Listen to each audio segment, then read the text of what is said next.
Shaped by the staggering force of massive glaciers millions of years ago, Alaska's Inside Passage stretches hundreds of miles, an ocean maze weaving through innumerable islands, creating countless interconnected channels. A protected inland sea used by indigenous people since the retreat of the ice. The dramatic beauty of the landscape is absolutely captivating. Snow-capped mountains, the ice fields, it's beautiful. But navigating here is no walk in the park. Well, that's some very spicy current coming out of Petersburg. Here you'll find some of the biggest tidal exchanges in the world, rife with complex currents, narrow waterways, and lots of ice to pick your way through. Navigating the minefield of ice. We've been steadily making our way north via this Inside Passage route, and this next leg of the journey will see us traveling into ice-strewn waters.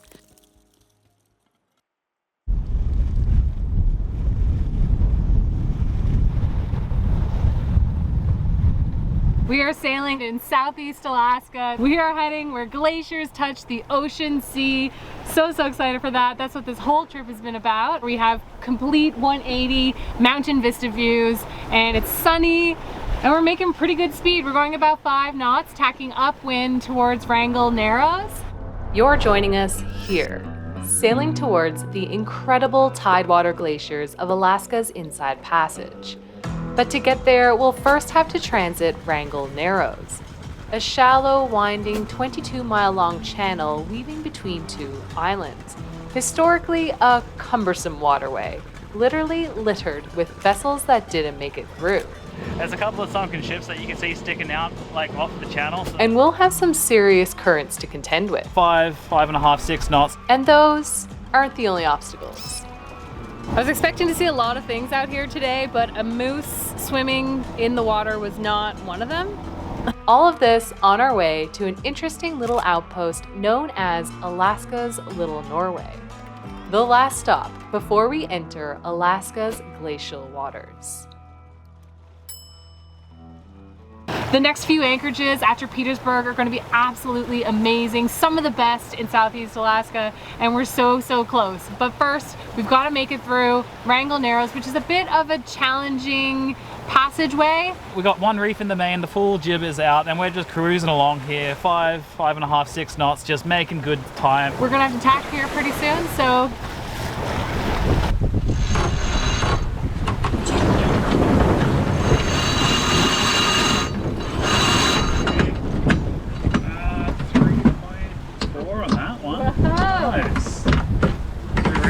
good one. That's a good one.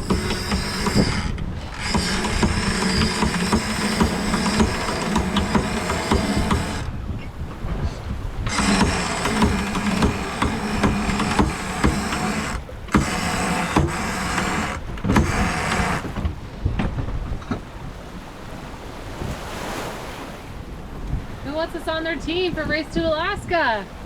To AK, race team, you enter. Team Tactical Tacking. Tactical tacking. Team original. Terrible.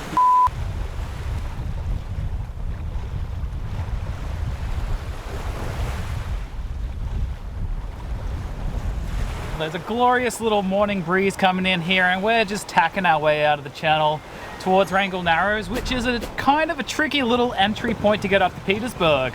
It's a dredged channel, it's about 20 miles long. You kind of need to time it like you do Granville Channel because it floods from both directions and then ebbs out from the center again. This is a bit of a reoccurring theme when cruising the Inside Passage route.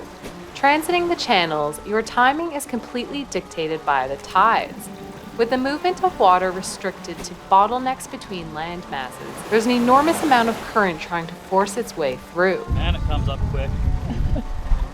The currents here can run upwards of 6 knots.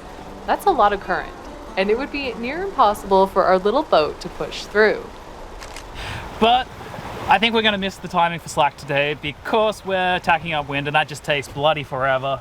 But we got one reef in the main, the full jib is out, and we're just cruising along here, 5.5, 6 knots, just making good time. It's sunny, it's lovely. The mountain vistas up here are absolutely spectacular. Snow-capped mountains, the ice fields, it's beautiful.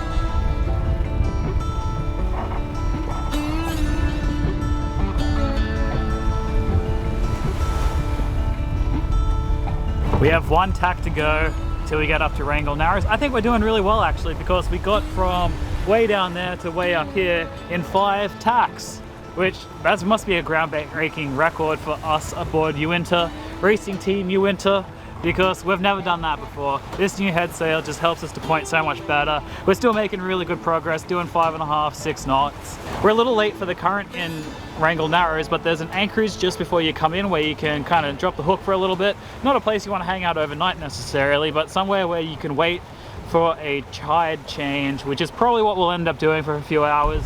But yeah, one more tack to go and then we'll be there.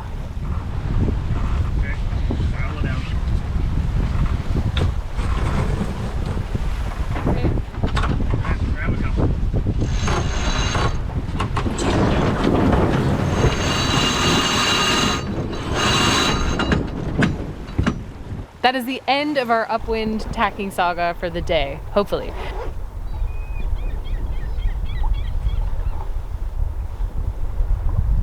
The wind has really died down. It's very calm and peaceful now. We've just got a light breeze on the beam. We timed our arrival at Wrangle Narrows perfectly incorrectly. So if we enter now, we're probably going to be at the max flood around mid-channel. We've arrived at the entrance to Wrangle Narrows at the exact wrong time. If we enter the channel now, we'll basically have current pushing against us the entire way.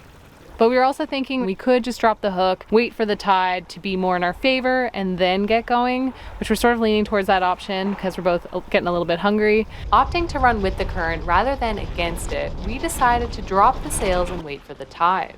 While we're waiting here and killing time, we figured we should probably actually catch some lunch first. So we put the line out. We're going to do a little bit of salmon trolling here. Apparently there's quite good fishing. There's a few other fishing boats here fishing as well. So we'll just hang out and see if we can get anything on the line. Oh yeah, big fish on the line, boy.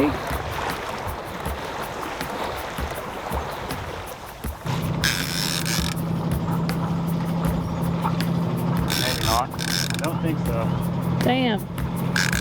When we were trolling a couple days ago, we managed to catch 2 beautiful pink salmon, had a beach barbecue in a beautiful anchorage.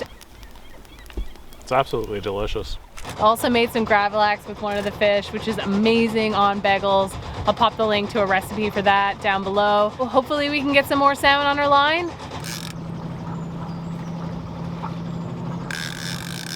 Well, we've gotten a few good bites so far, so we're going to keep up trolling here. We've got a good feeling about this, feeling like there's salmon around. Fingers crossed, we just got to hook one.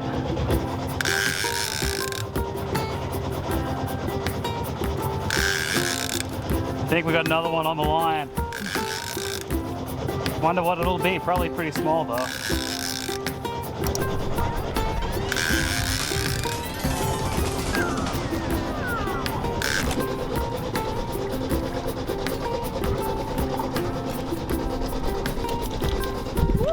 Oh, nice. That's what they do before they waterboard them. Yeah. Same size as the other? Nice. This here is an Arctic char, otherwise known as a Dolly Varden. And I don't really know how big they get, but apparently the Alaskan record is like 27 pounds or something. So they both live in ocean water, salt water, as well as fresh water. And he's gonna make a nice tasty snack, but I really don't think we need more than 2 fish on the boat at any given time. So yeah, this one's going in the cooler because now we have 2.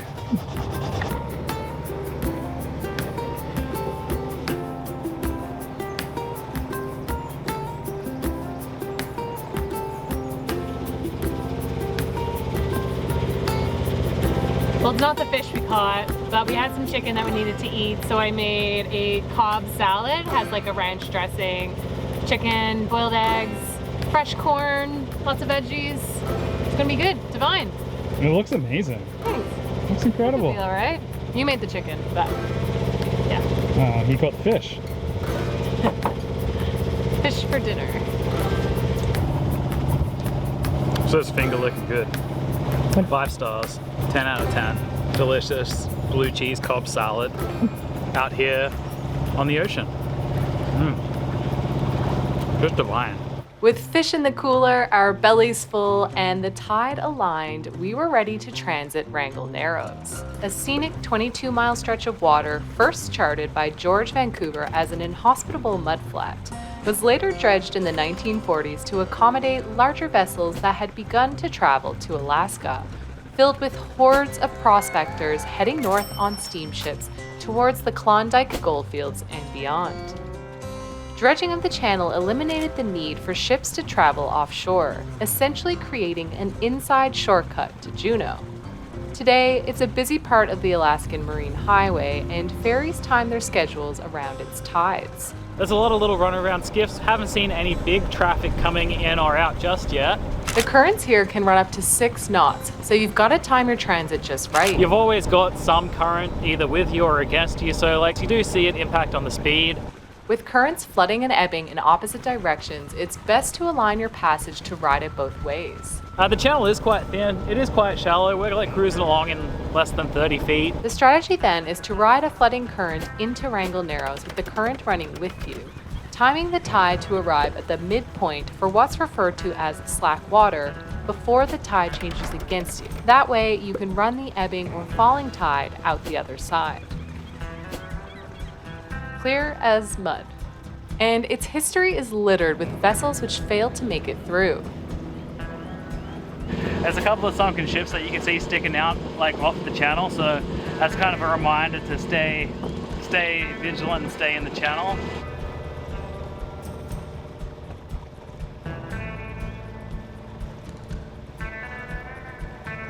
Because of its narrow winding nature and shallow depths, there are now over 60 lights and buoys to mark the way. I'm really glad all the range markers are intact. It's pretty crazy though, some of them are pretty beat up. They're all the ladders are all smashed up and they just look like they've been having a hard time. Each turn of the ship must be lined precisely with the markers, and there's ample fishing gear, skiffs, and other hazards to watch out for. So far, no major obstacles, which is excellent. Smooth sailing.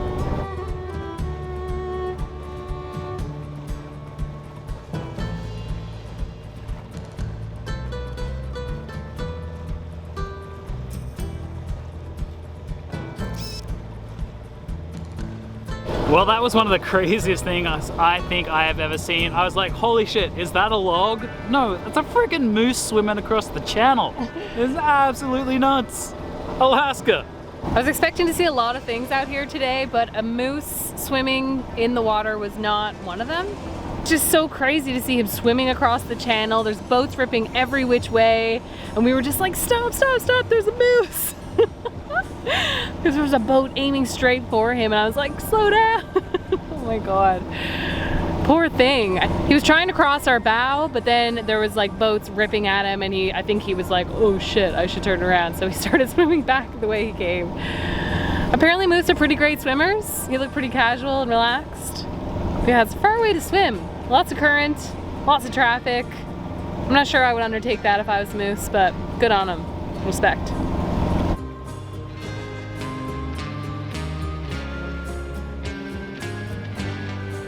In the wake of navionics, the passage is not as difficult as cruising guides of old make it out to sound.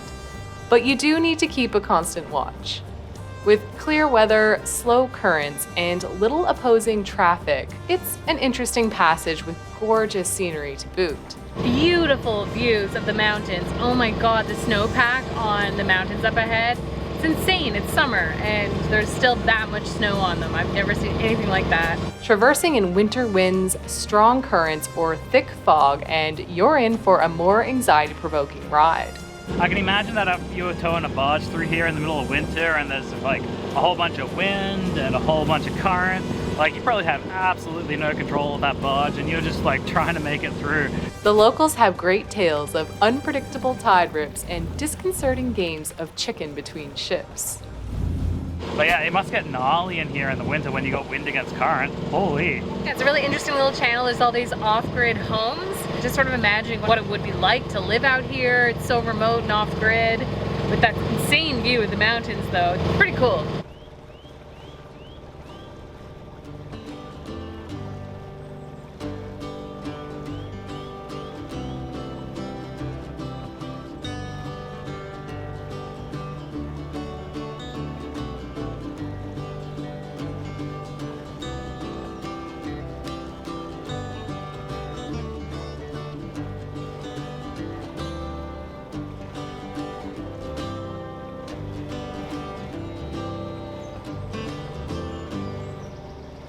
We're in the narrowest point of Wrangle Narrows, and there's like, I don't know, maybe a dozen fishing resorts. I guess that explains all of the fishing skiffs that have been racing by us all afternoon through this passage.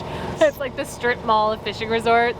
You can see displays of today's halibut. I guess there's a first place for the biggest one you can haul out of the water. You obviously come, charter your boat, you get to stay in a nice lodge and fish your heart's content. And they're hauling up some big halibut. I've seen like a big one nailed to the wall. There's so many eagles. I guess they're filleting the fish, chucking the fish carcasses on the beach, and the eagles are just coming at it from every angle. It's pretty crazy. So much happening in here. It's wild.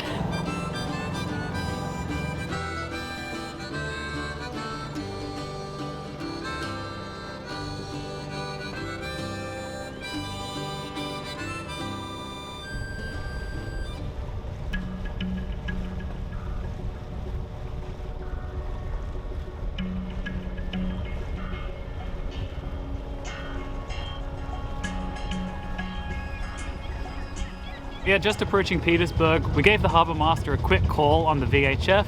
So we're heading to the North Harbour, berth 16. First time coming in here, there is a little bit of current in here, but I understand that it kind of disappears once you get inside the marina. Super cool place. The mountains are freaking spectacular. No wonder there's glaciers up here. The snowpack is just so dense. It's really cool. This town has an absolutely amazing view.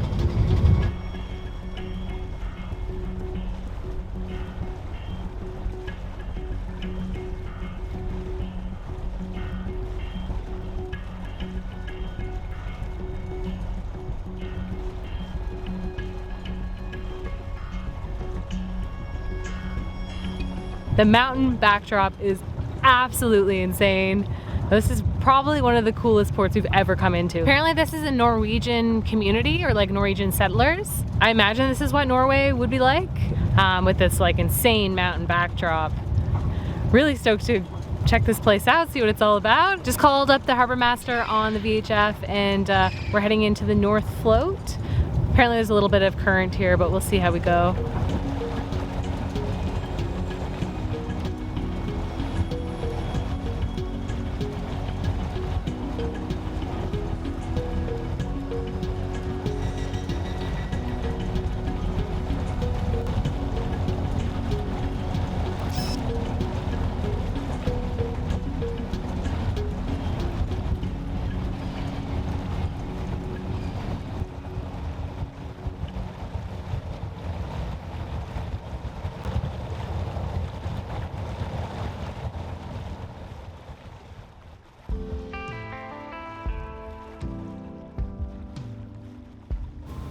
How was your shower? Oh my god, I feel like a new person. Cheers to the best showers I think we've ever had in a marina, ever. Like 10 out of 10. $2 American gets you 7.5 minutes. It's warm, it's clean. Felt so good to get days of sunscreen off my face and just wash my hair. Oh, seriously, it's so good.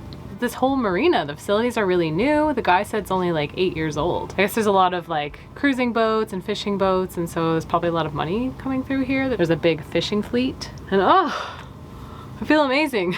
It's like a week without a shower. Like a week, right? Yeah. 5 days? Definitely a week. Yeah.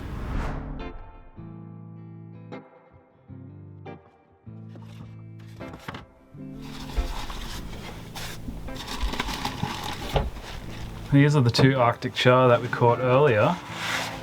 We cleaned them up, got them nice and dry, and we popped them in the fridge. And now we get to eat them. I think these are very similar to a trout. I'm not really too sure, we'll have to fact check it, but they live in the ocean, but they also live in fresh water. They also can live in fresh water. I don't think they're like salmon and they go between the two. They're quite a fatty fish. They're quite like a trout, an ocean trout, I guess. We'll see what it tastes like. Somewhere between a salmon and a trout, I would say. So we're gonna fry one up and have it with some potatoes and broccoli, and the other one I think we are going to turn into some GRAVLAX, which is a crowd favorite around here.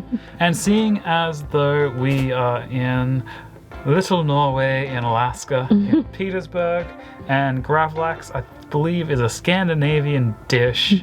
It seems very fitting to have this Arctic char, which is also a northern fish, as GRAVLAX.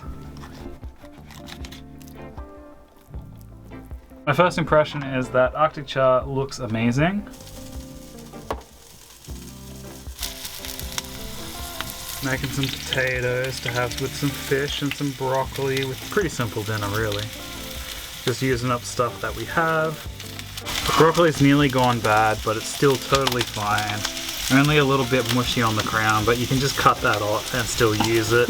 I think we'll cook it pretty hard and put some cheese on it or something.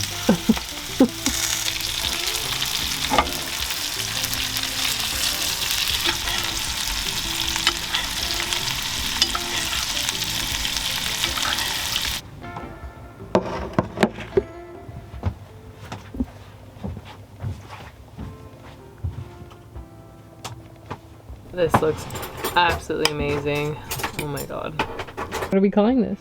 I guess this would be some form of butter braised Arctic char with capers and garlic, with a blue cheese broccoli side and some pan fried potatoes, as well as some burnt lemon to garnish.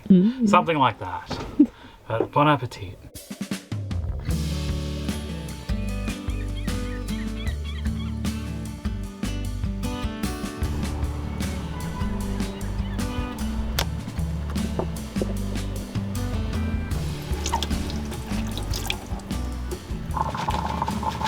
How'd the GRAVLAX turn out? I think it turned out really good. It is a little bit firm, but still soft. Smells amazing. So we're gonna slice it up and put it on some bagels. Bagel. Bagel? Bagels. Sorry, we're in America, so it's a bagel.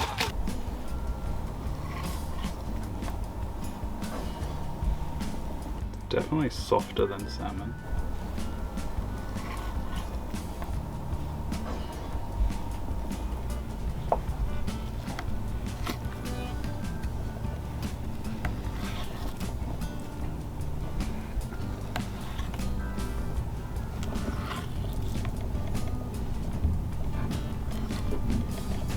Should I try some? Yeah, give it a shot. Oh, it smells like fish.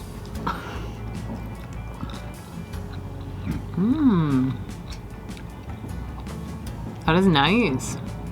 Equally as good as cured salmon. What a nice way to spend our first day in the Norway of Alaska. Having like Scandinavian cured fish. That's pretty sweet. It's cured, right? As we call Yeah, it it. would be a cured fish. Cured fish. It is amazing. It's awesome. Can't wait to put this on some bagels and enjoy.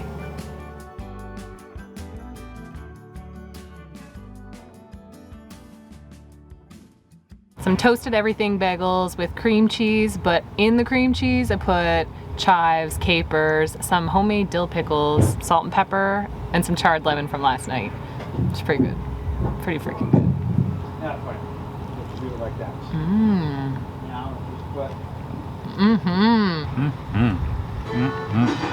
Very delicious. Full from Norwegian-style fish, we set out to explore Alaska's Little Norway. A small, vibrant town with the atmosphere of a busy fishing village. A quaint island community that continues to make a living from the sea. Tlingit natives have long used the area as a summer fish camp, and remnants of fish traps and petroglyphs have been carbon dated back some 10,000 years. Centuries later, the area was colonized by Norwegian settlers. So Petersburg, also known as Alaska's Little Norway, was founded over a century ago by a Norwegian immigrant who arrived here in the 1890s. He built a cannery, a sawmill, and a dock, and it grew into present-day Petersburg.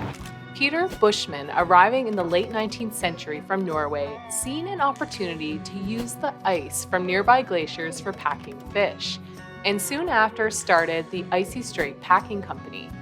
The cannery has operated continuously since its completion in 1899, making it the oldest operating seafood plant in Alaska. Currently, it's one of Alaska's major fishing communities, and it still has 3 active canneries, which is pretty cool. Shipping products to markets worldwide, Petersburg has remained one of Alaska's major fishing communities, the 15th most lucrative fishing port in the US by volume, with some 100 million pounds of fish and shellfish being processed here annually. What's cool is that when you visit, you're essentially hot slipping a berth while the fishing boats are out. Sailing up the coast the past few months, we've seen and visited a lot of canneries that were closed, totally abandoned communities. So it's really cool to see that they're still active in this community today. This is actually pretty cool. They stopped using lead in canned fish in like 1911. And I remember reading, when I was reading about the story of the Erebus sinking up in the Arctic, that a lot of the crew actually went like a little bit loco from all the lead packaged food. It's just nuts to think that from this day's perspective that you would use lead in a food product, but that was the case 100 years ago. As the colonized fishing settlement grew, it continued to attract immigrants of Scandinavian origin, hence the nickname Alaska's Little Norway. Walking through the heart of Old Petersburg in Singli Alley, you can see that its Norwegian heritage is still going strong.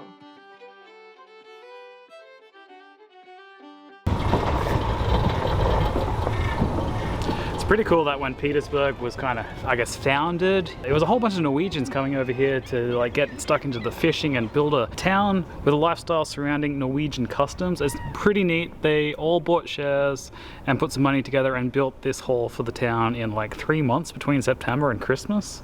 It's crazy what a town can do, and it's still here, still holding the fabric of the town together, dedicated to helping all the families out.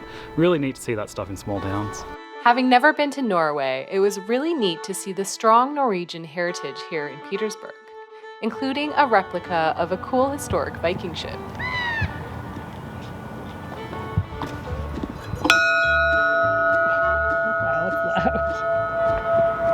Wow, I don't think I'm going to hear again for a little while. It's a pretty neat Viking ship. I guess it was built in 1978, making it 1 year older than our own ship, Uinta. And it was purchased for $1 to be used in the annual Little Norway Festival, which I guess takes place here every year. Unfortunately, we missed it because it was in May and it is now June. That would have been really cool to check out because the town would have went like full Norway. It's a little bit sleepy here now. But yeah, it's starting to rain, so I think we might wrap this walking tour up and head back to the boat. Gonna leave you here this week, folks. Thanks so much for tuning in. Be sure to give it a like and write us a note down in the comments. It really helps us out. We're so excited to bring you along for the next one.